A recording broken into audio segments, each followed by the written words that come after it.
बच्चों,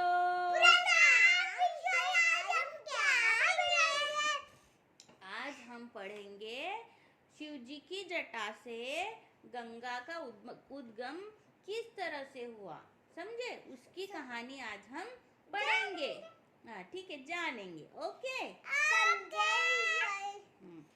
एक बार राजा सगर ने अश्वमेध युद्ध यज्ञ किया। कौन सा यज्ञ किया? अश्वमेध। अश्वमेध। हाँ। फिर अश्वमेध में क्या होता है? यज्ञ में एक घोड़ा जो है छोड़ा जाता है, समझे? हाँ। तो घोड़ा छोड़ा जाता है तो हाँ, और वह जिस राज्य में भी जाकर रुकता है घोड़ा, उसे यज्ञ करने वाले के समक्ष आत्मसमर्पण करना होता है। मतलब सगर राजा ने जो घोड़ा छोड़ा, वह जिस भी राज्य में जाकर रुकेगा, वो उस राज्य को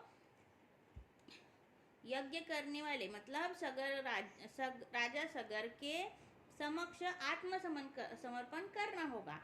ऐसा पहले होता था, ठीक है। हाँ। फिर इंद्र अपना राज्य खोना नहीं चाहते थे। इंद्र क्या चाहते थे कि उनका राज्य उनके पास ही रहे, वह किसी और के पास ना जाए। हाँ, ये विषय। अतः उन्होंने क्या किया? फिर घोड़े को कपिल ऋषि के आश्रम में छोड़ दिया। कहाँ छोड़ा? कपिल ऋषि। हाँ,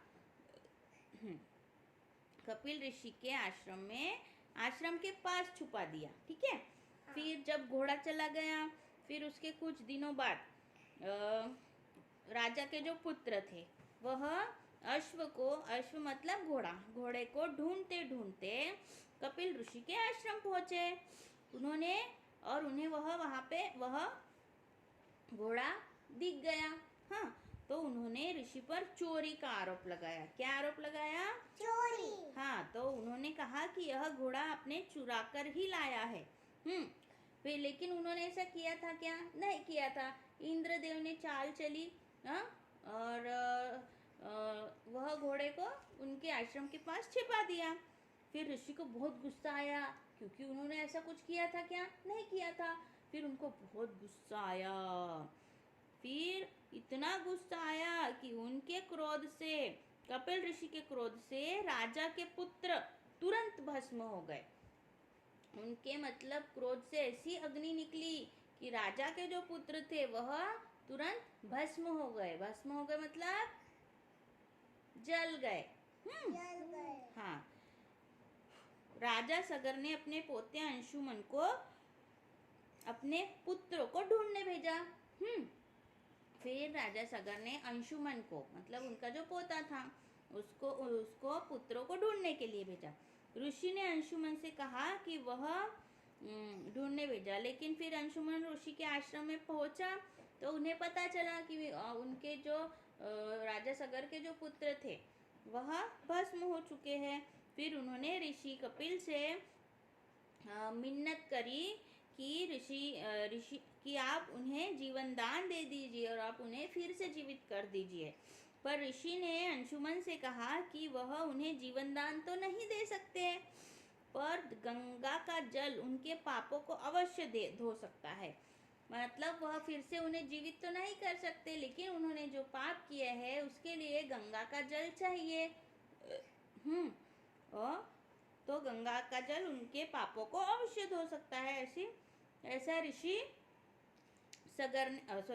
कपिल ने अंशुमन से कहा। उन्होंने ब्रह्मा की आराधना करने की सलाह दी। किन की आराधना करने की सलाह दी? ब्रह्मा। हाँ, ब्रह्मा। ओके। फिर राजा सगर ब्रह्मा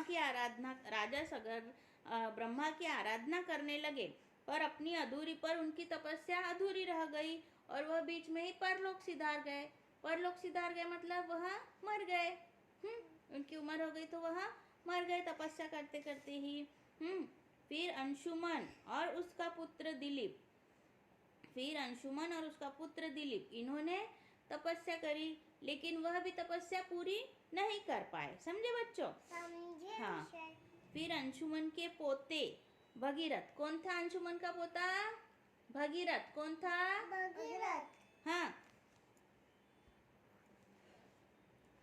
तो अंशुमन के पोते भगीरथ ने तपस्या पूरी की। भगीरथ ने बहुत लंबी तपस्या की और बहुत कठोर तपस्या की और गंगा से धरती पर आने की प्रार्थना की।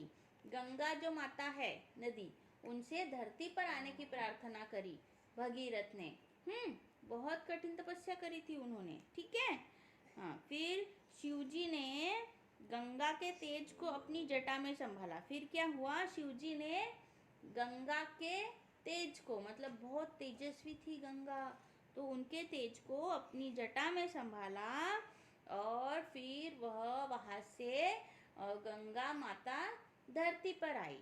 हाँ, और इस तरह से शिव भगीरथ की तपस्या के कारण गंगा माता शिवजी की जटा से उद्गम होते हुए धरती पर उन्होंने प्रवेश किया। समझे बच्चों? समझे।